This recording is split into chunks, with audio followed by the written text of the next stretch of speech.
Paz do Senhor Jesus a todo o povo de Deus que está nos assistindo, nos ouvindo agora. E nós vamos para mais um comentário bíblico com reflexões para nós refletir no dia de hoje. E o primeiro ponto que eu queria abordar aqui, na verdade queria iniciar fazendo uma pergunta. Para que mesmo Jesus morreu na cruz? Por quê? Para que Jesus morreu na cruz? Nós vamos abordar 3 pontos principais, 3 pontos pelo qual Jesus morreu na cruz. Primeiro ponto, para nos salvar.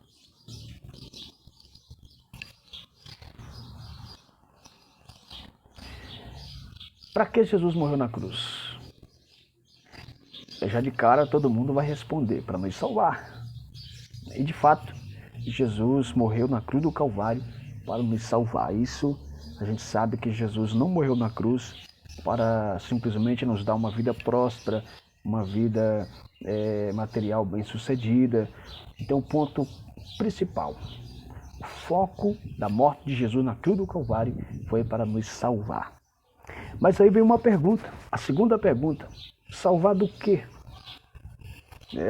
Então acompanhe o raciocínio. Primeiro, para que Jesus morreu na cruz? Foi para salvar. Agora a segunda pergunta: salvar do quê? Do que a gente precisava de ser salvo?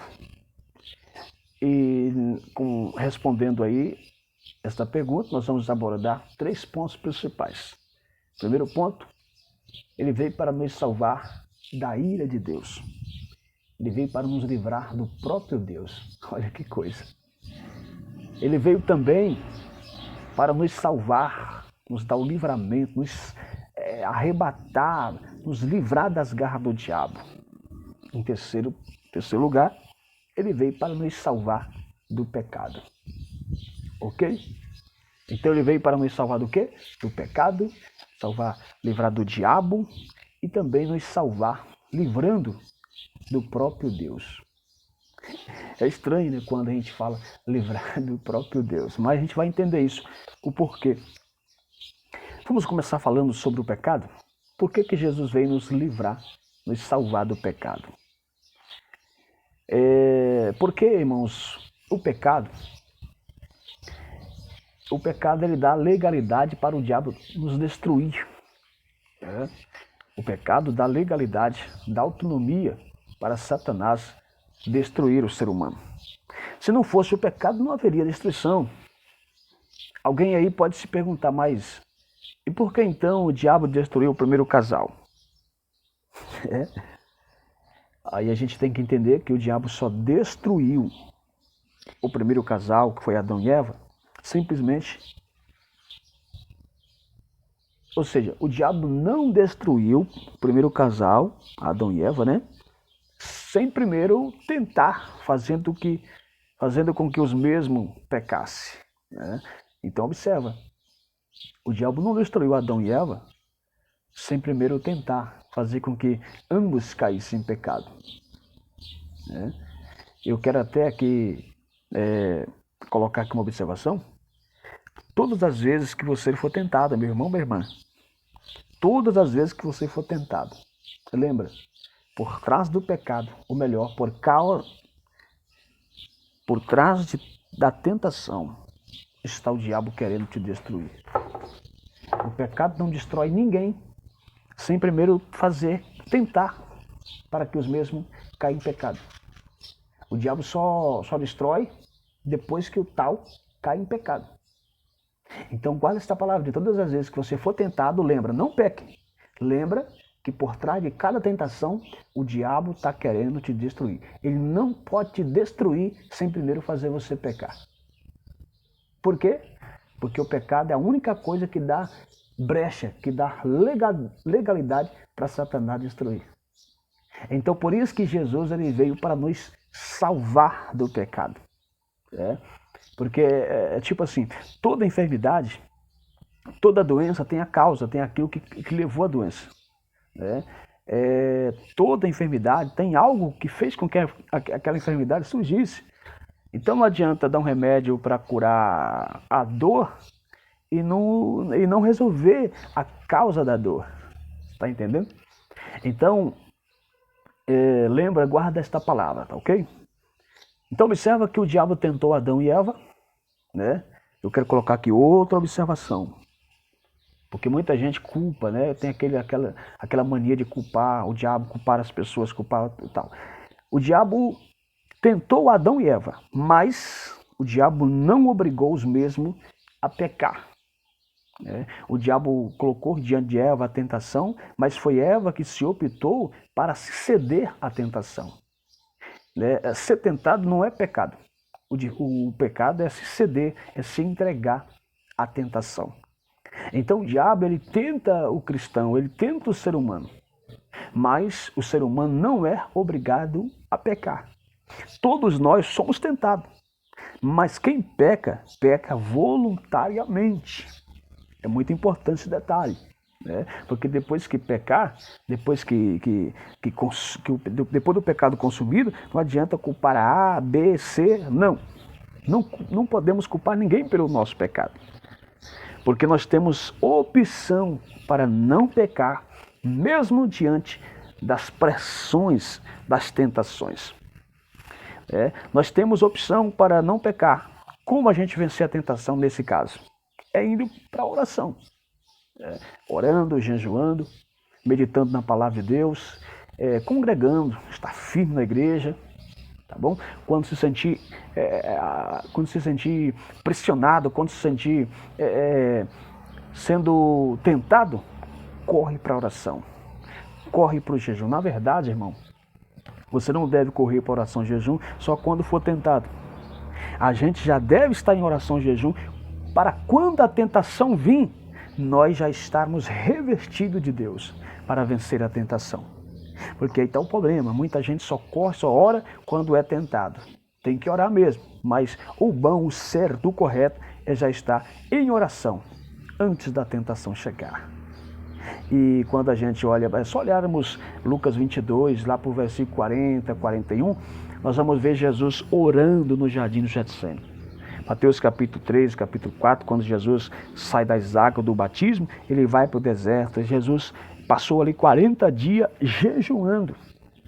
Jesus estava alimentado da palavra. Ele usou a arma da palavra, que é a espada do Espírito, né? Conforme Efésios capítulo 6, versículo 10 a seguir. Então Jesus usou a oração, usou o jejum e usou a palavra de Deus para vencer o tentador e, consequentemente, a tentação. Então, depois do pecado consumado, Satanás, então, tem legalidade para entrar. Eu queria que você ficasse com esta palavra guardada no seu coração. Isso vai ajudar você a ter mais força para resistir à tentação. Isso vai ter mais força. Você vai ter mais força para orar, para jejuar e não se ceder à tentação. Você vai pensar 2 vezes antes de pecar. Todas as vezes que você for tentado, lembra, por trás da tentação está o diabo querendo destruir você. Então, por quê? Porque se você pecar, o seu pecado dá legalidade, dá brecha para Satanás destruir a sua vida. Então isso aqui é muito interessante, é muito importante nós guardar isso. Então, em segundo lugar, Jesus veio nos salvar do quê? A gente precisava ser salvo, a gente precisava do livramento de Satanás. Porque depois do pecado consumado, como eu já disse, Satanás então tinha legalidade. Nós estávamos debaixo do jugo de Satanás. O pecado nos entregou, né, as legalidades de Satanás. Observe, irmãos, que o que Satanás tem feito no mundo, né, depois do pecado do homem. Logo depois que Adão e Eva pecam, eles passaram a viver consequências tão amargas. Seus filhos, um assassinou o outro.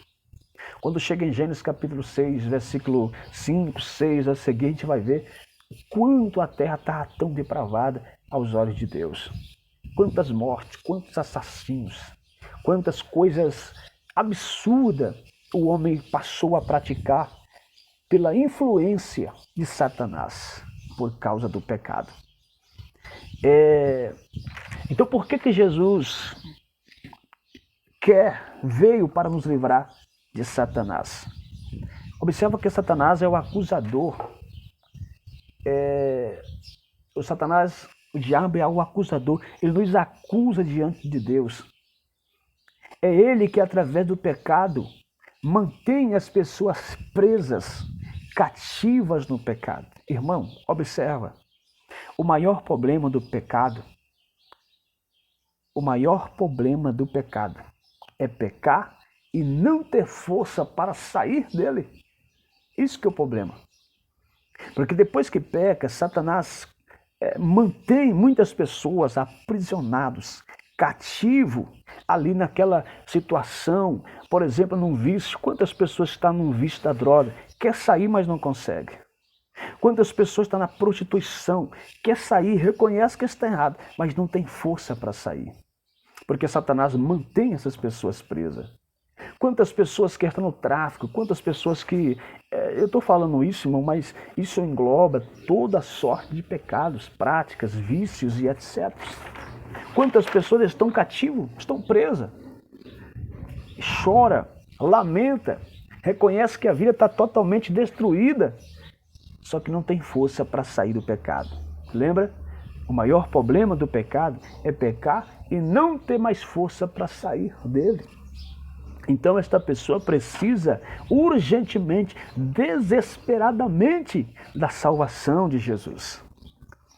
E em terceiro lugar, nosso terceiro ponto aqui de pensamento, acompanhando o raciocínio aqui, respondendo ainda a pergunta do que Jesus veio nos salvar.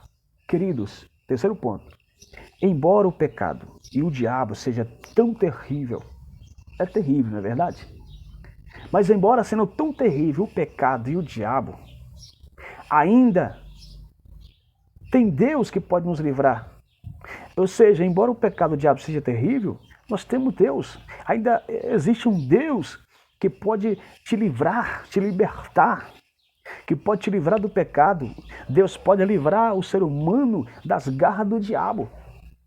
Sim, mesmo o pecado entregando o ser humano às legalidades do diabo, mesmo o diabo mantendo as pessoas debaixo da destruição, debaixo do desespero, da opressão, da depressão, das doenças, de tantas coisas malignas, há um Deus que pode livrar das mãos do diabo. Agora entra o terceiro ponto. Jesus veio para nos livrar de Deus. Você vai entender. Porque do pecado, se do pecado e do diabo Deus pode nos livrar, aí eu te pergunto, quem é que pode te livrar das mãos de Deus? Dos seus inimigos? Deus pode livrar. Do poder do pecado? Deus pode te livrar. Mas quem é que pode livrar alguém da ira de Deus? Quem pode livrar alguém das mãos de Deus? Aí, irmão, aí a gente entende que Jesus veio para nos livrar. O ponto principal da salvação é nos salvar da ira de Deus. Você está entendendo? Porque da ira de Deus ninguém pode escapar, irmão.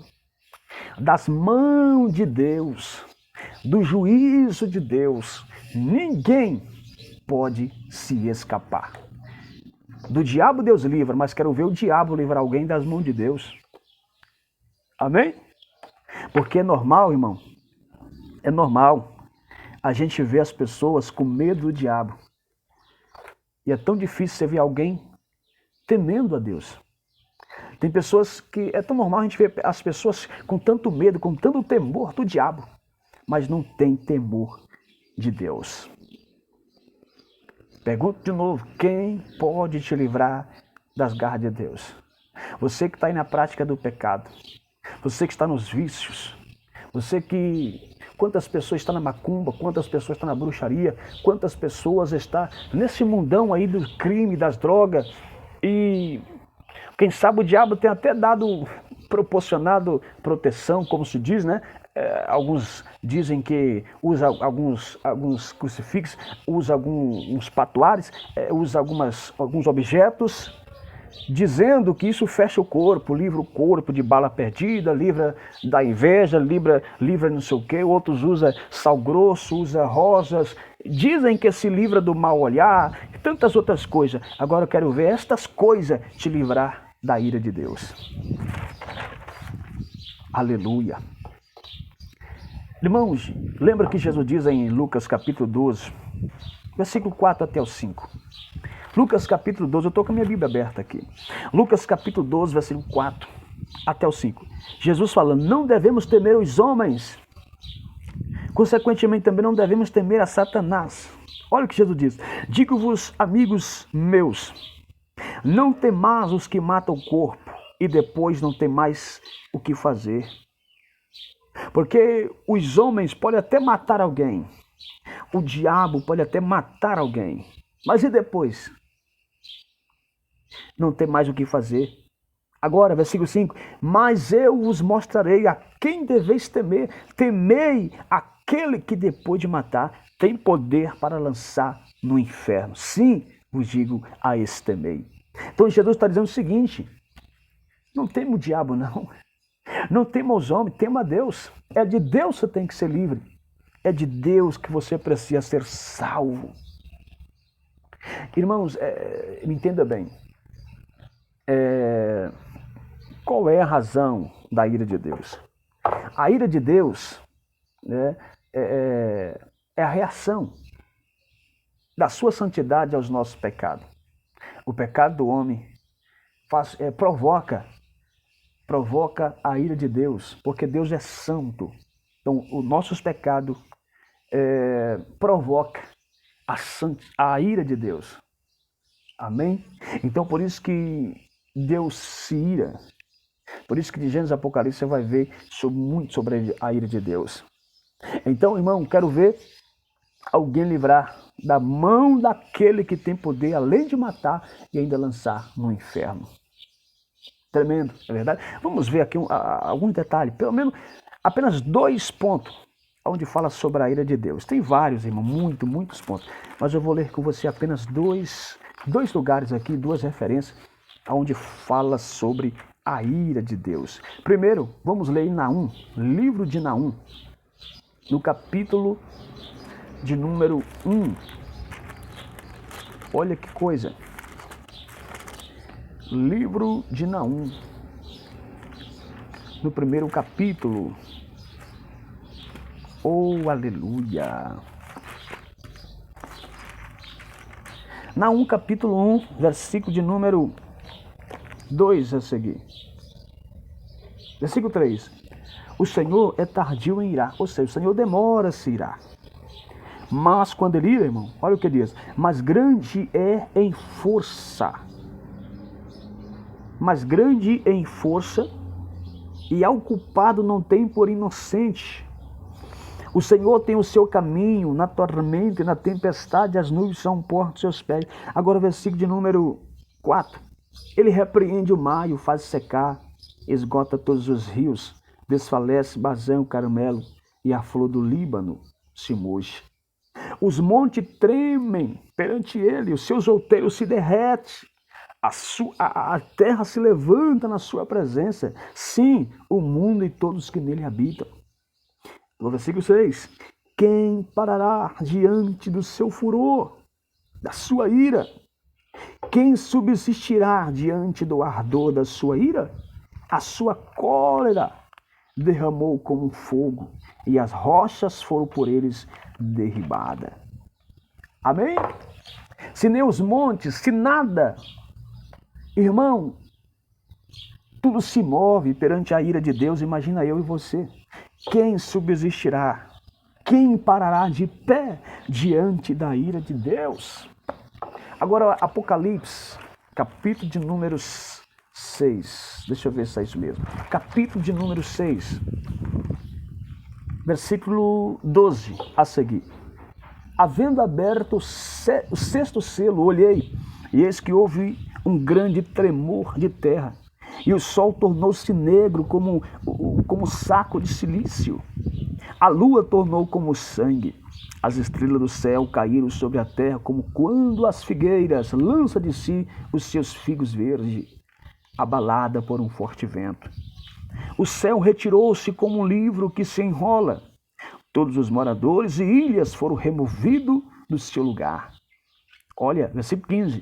E os reis da terra, os grandes e os ricos e os tribunos, os poderosos, os servos, os livres, se esconderam nas cavernas e nos rochedos das montanhas, e dizia aos montes e aos rochedos: cai sobre nós, e escondei-nos do rosto daquele que está sentado sobre o trono e da ira do Cordeiro. Porque é vindo o grande dia da sua ira, e quem poderá subsistir?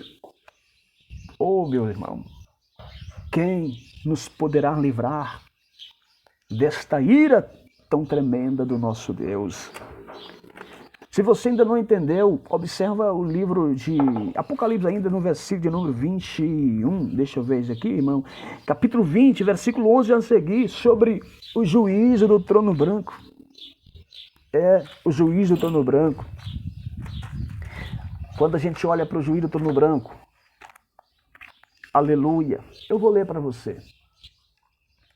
Glória a Deus. E vi um grande trono branco. E o que estava sentado sobre ele, de cuja presença fugiu o céu e a terra e não achou lugar para eles. Trono branco, trono fala aqui de juízo. Branco fala de santidade, de pureza, de justiça. Aquele que está sentado sobre o trono é santo, é puro, é perfeito, é justo. De cuja presença fugiu o céu e a terra e não se achou lugar para eles, plural. Aqui os filhos dos homens, todas as pessoas que não se converter, todas as pessoas estarão diante desse Deus santo, tão puro de olho, tão justo, tão perfeito. E viu, quem vai estar lá, irmão? Versículo 12, e viu os mortos, grandes e pequenos, que estavam diante do trono. E abriu-se os livros, livros no plural, vários livros. Muitos estudiosos dizem, e eu acredito, que vai estar lá o livro das obras. A própria Bíblia diz o livro das obras, o livro das lágrimas. A própria Bíblia vai estar lá. Muitos livros vão estar lá no juízo do trono, no juízo final do trono branco. Abriu-se outro livro que é o da vida. O livro da vida é o livro que são colocado o nome de todos os salvos quando confessam a Cristo como Salvador. E os mortos foram julgados pelas coisas que estavam escritas no livro, segundo as suas obras. Tudo que nós fizemos está escrito no livro das obras. O homem talvez não viu, talvez você fez no escondido, talvez ninguém viu, talvez ninguém.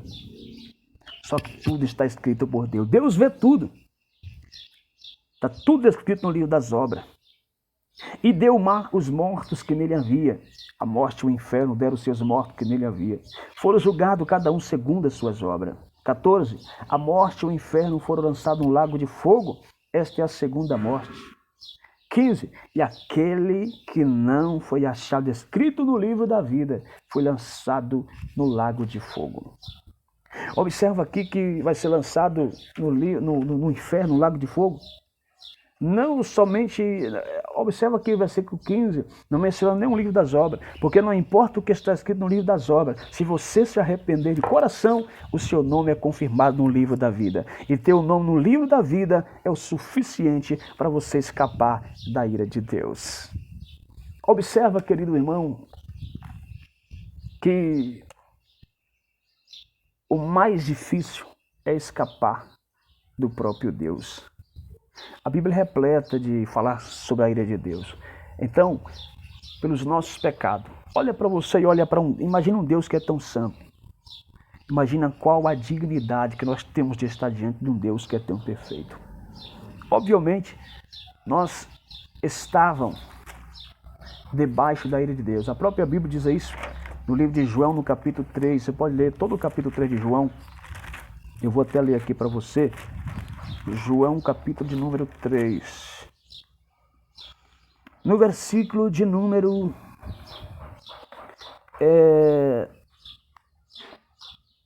Glória a Deus, versículo de número 16 a seguir. Porque Deus amou o mundo de tal maneira que deu seu Filho unigênito para que todo aquele que nele crê não pereça, mas tenha vida eterna. Porque Deus enviou seu Filho ao mundo não para que condenasse o mundo, mas para que o mundo fosse salvo por ele.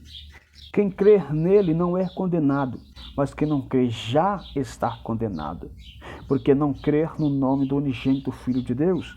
E a condenação é esta, que a luz veio ao mundo, os homens amaram mais as trevas do que a luz, porque as suas obras eram más. Porque todo aquele que faz mal aborrece a luz e não vem para a luz para que as suas obras não sejam reprovadas. Mas quem pratica a verdade vem para a luz, a fim de que as suas obras sejam manifestas, porque são filhos de Deus. Amém? Agora o versículo 36, aquele que crê no Filho tem a vida eterna, mas aquele que não crer no Filho não verá a vida. Mas a ira de Deus sobre ele permanece. Isso aqui é forte demais. Permanece debaixo da ira de Deus aqueles que rejeitam Jesus. Eu finalizo aqui agora, fazendo você refletir de novo. Jesus veio para quê? Para nos salvar. Salvar do quê? O principal, o ponto crucial, o ponto principal que Jesus veio para nos salvar, e poucas pessoas talvez sabem disso, ou muitas pessoas não sabem disso. Jesus veio para nos salvar da ira de Deus. Amém? Jesus veio para nos salvar da ira de Deus.